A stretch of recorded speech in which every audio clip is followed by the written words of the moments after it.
ভদ্রতা, সভ্যতা, আন্তরিকতা, এটা আসলে একটা ন্যাচারাল বিষয়। এটা বলে কয়ে শেখানো যায় না যে তুমি কিন্তু আমাকে সালাম দিবে, তুমি কিন্তু আমি আসলে একটা মুস্কি হাসি দিবে, তুমি যদি কিছু খেতে থাকো, আমি যদি তোমার সামনে থাকি, তাহলে তুমি জিজ্ঞেস করবে যে আমি খাবো কিনা। এটা আসলে সম্ভব না। এটা শিক্ষার মাধ্যমেও হয় না, জানেন তো। শিখলাম, পড়লাম, পরে আবার ভুলে গেলাম। এটা থিওরিটিক্যাল কোনো শিক্ষা না। তবে কিছুটা আছে পারিবারিক, যে সে ছোট থেকে তার পরিবেশ থেকে যেটা শিখে শিখে বড় হবে, তার ফলে সে কিন্তু আন্তরিক হতে পারে। তবে আন্তরিকতা, ভদ্রতা, সভ্যতা, এটাকে আমি মানে বেশিরভাগ ক্ষেত্রেই বড্ড ন্যাচারাল ভাবে দেখি। এটা যার আছে তার অনেক আছে। সে কখনোই না এই মানে অভদ্রতা করতে পারে না, অসভ্যতা করতে পারে না, বা মানে আন্তরিক না এরকমও করতে পারে না।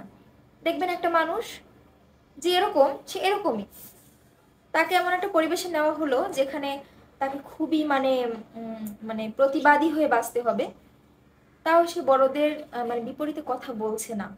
কারণ সে আন্তরিক, কারণ সে ভদ্র, কারণ সে সভ্য। আমি একটা বড় মানুষ, আমার থেকে ক্ষমতায় বড়, বয়সে বড়, এমন একটা মানুষকে আমি মানে খুব বড় করে কথা বললাম যে এই কি জানেন, আপনি কিছুই জানেন না, কিছুই বুঝলেন না। বা একজন বড় মানুষ আমাকে কিছু জিজ্ঞেস করলো, আমি বললাম না, জানি না, জানি না, মানে এমন একটা ভাব ধরলাম। এই যে বড় মানুষটাকে আমি ছোট করলাম, এটা কি তাকে ছোট করলাম, নাকি আমি নিজেকে ছোট করলাম?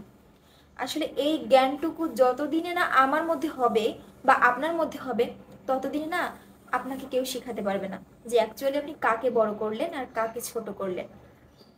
একটা বিষয় কি, আমরা সবসময় না অন্যকে ছোট করতে গিয়ে নিজের অসম্মান করি, অন্যকে ছোট দেখাতে গিয়ে নিজেই অসভ্যতে পরিণত হই, নিজেই অভদ্রতে পরিণত হই, নিজেই খারাপ মানুষ হয়ে যাই।